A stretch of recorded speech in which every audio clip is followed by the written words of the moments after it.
사건. 1995년 가이낙스는 당시 힘든 회사 사정에도 불구하고 어렵게 안노 히데아키와 다른 제작사들의 도움을 얻어 에반게리온을 제작했습니다. 덕분에 가이낙스는 큰 성공을 거두었으나 당시 안노 히데아키의 수입은 그저 각본 인쇄와 감독 인쇄뿐이었다고 합니다. 회사 수입은 컸지만 돈을 쓸 줄 몰랐던 경영진은 방만 경영으로 일관했다고 합니다.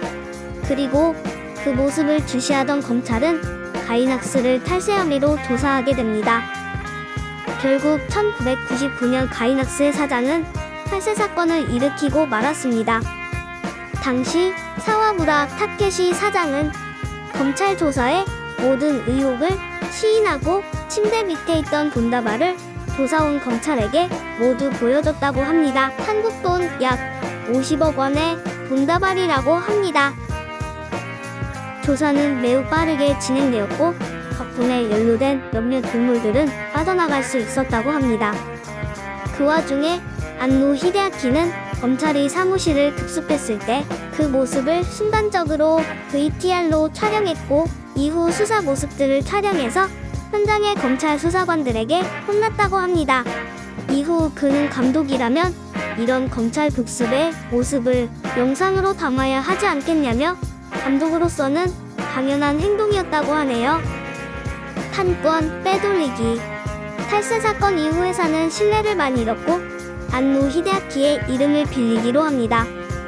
당시 새로 취임한 사장은 안노의 대학 친구였던 야마가 히로유키였는데 안노에게 부탁하며 어디를 가도 안노의 이름이 없으면 신용해주지 않는다며 안노를 회사의 임원으로 올리게 됩니다.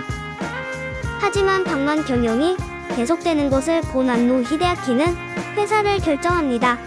당시 안노 히데아키는 가이낙스와 합의를 통해 에반게리온의 판권 관리와 상품화 창구는 그대로 가이낙스에 남겨뒀다고 합니다. 하지만 가이낙스를 통해 받기로 한 로열티가 점점 밀리기 시작하였고 심지어 야마가 사장은 안노를 찾아와 1억엔의 융자를 부탁합니다.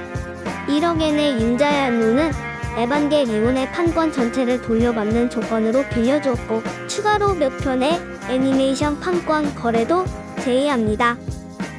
하지만 결국 가이낙스는 안노와 거래하기로 했던 톱을 노려라 2 프리크리의 판권을 다른 회사에 매각시켜버립니다.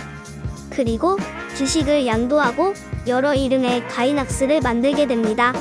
후쿠시마 가이낙스, 가이낙스 웨스트 등이 설립됩니다. 그 와중에 해외 영화 제작사들과 접촉하여 안노의 이름을 팔고 다녔던 정황도 나왔다고 합니다. 야마가 사장도 잠적하였고 더 이상 상황을 두고 볼 수 없었던 안노 히데아키는 청구 소송을 진행합니다.